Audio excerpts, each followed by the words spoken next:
World War II, when 7 Tiger tanks attacked, this gunner only fired twice. The air in the steel belly of a Sherman tank is thick. It stinks of sweat, oil, and pure, uncut fear. Outside, the green hedgerows of Normandy, France look peaceful, but they hide an enemy you can't see.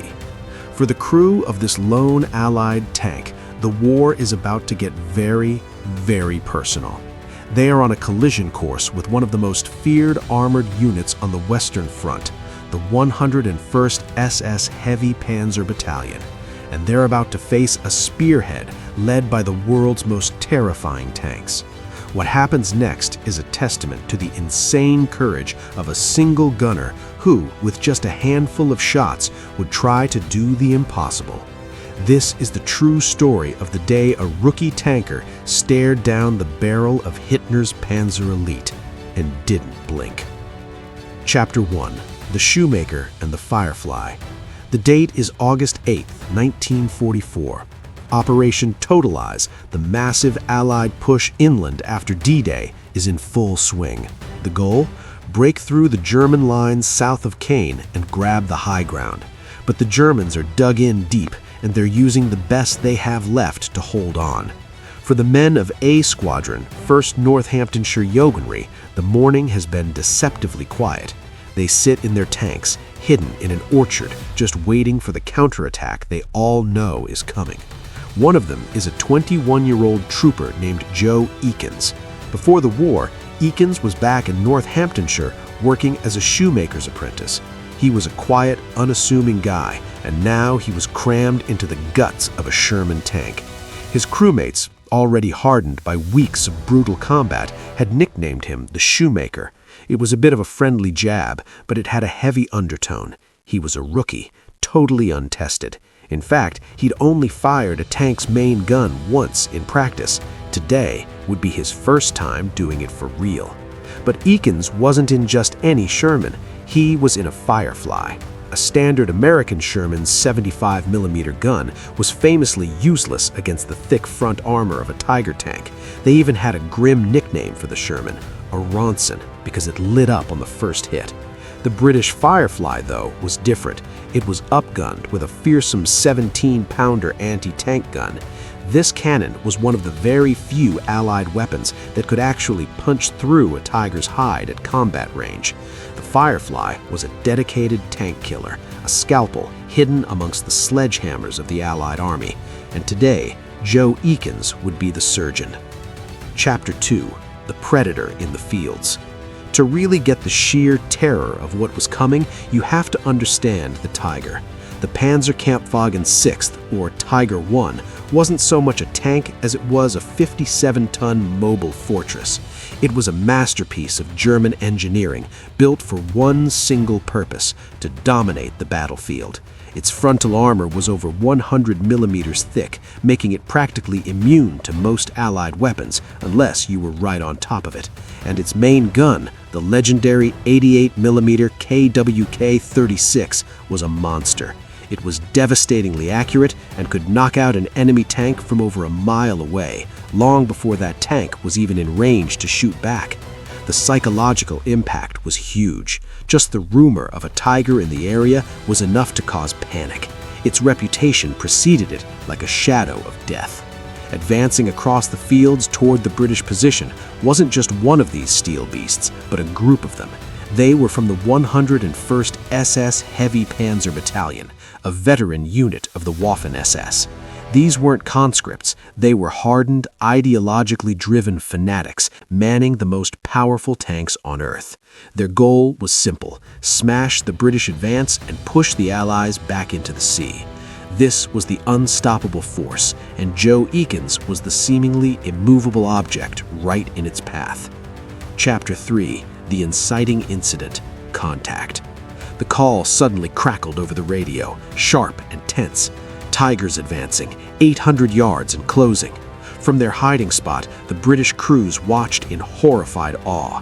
3 Tigers had broken off from the main group and were rumbling straight for them across the open ground of Route Nationale 158. Their massive frames seemed to bend the air around them. 800 yards.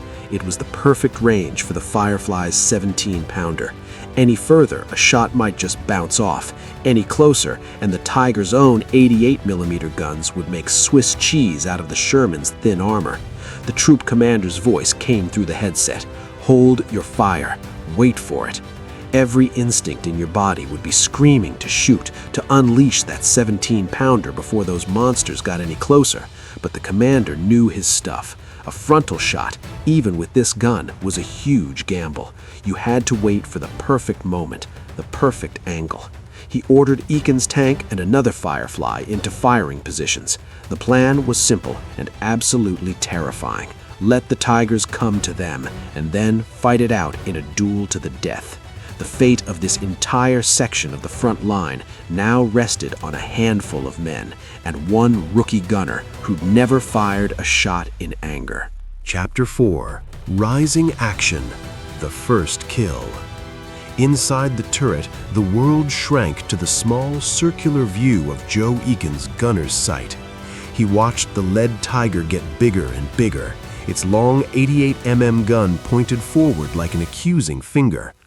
His commander, Sergeant Gordon, made a brilliant call. He ordered Eakins to target the rearmost Tiger first. This was a classic tactic.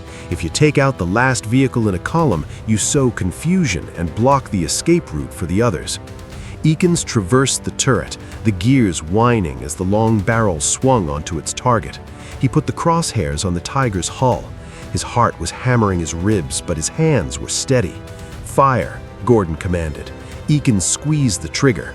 The Firefly rocked back as the 17-pounder roared, spitting an armor-piercing shell across the French countryside. For a few agonizing seconds, the shell was an invisible speck crossing the 800-yard gap.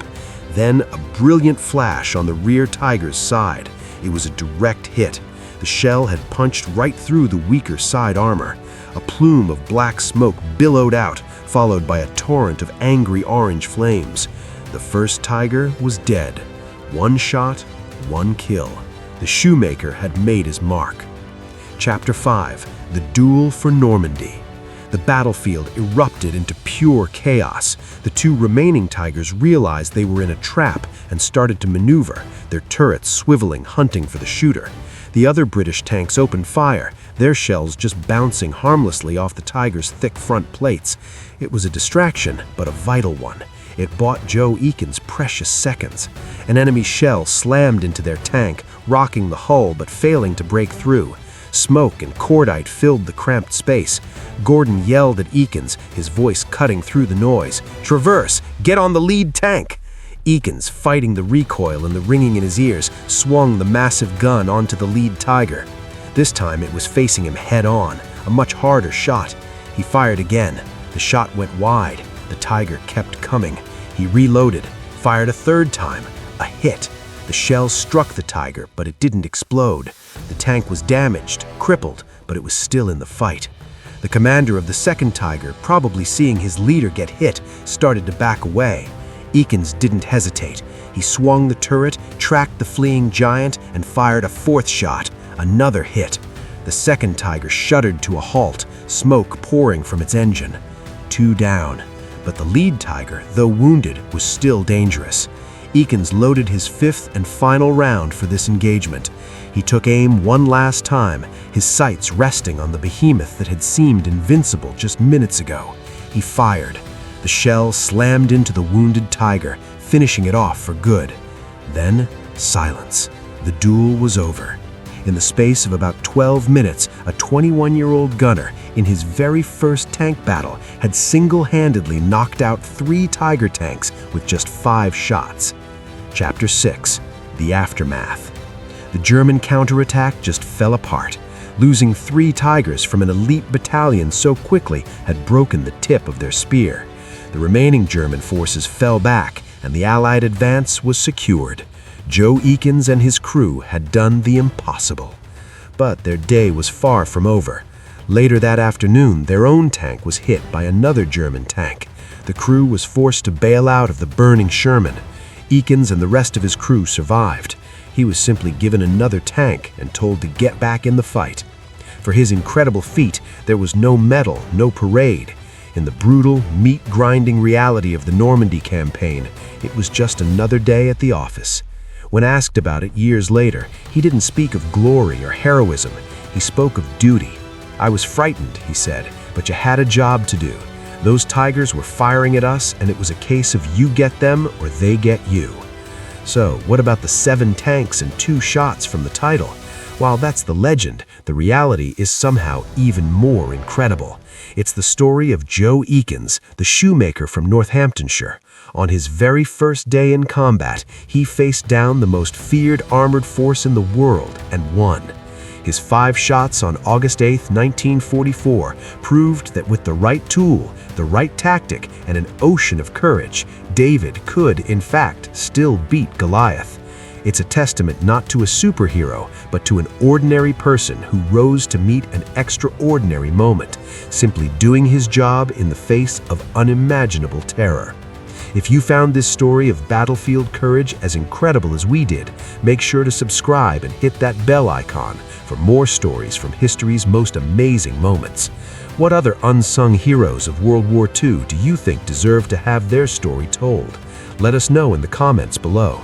My heartfelt gratitude for your support to our channel, the Knowledge Vault Center, by subscribing, liking, and commenting on our past, present, and future videos. Good luck and God bless. Keep safe always and be in good health.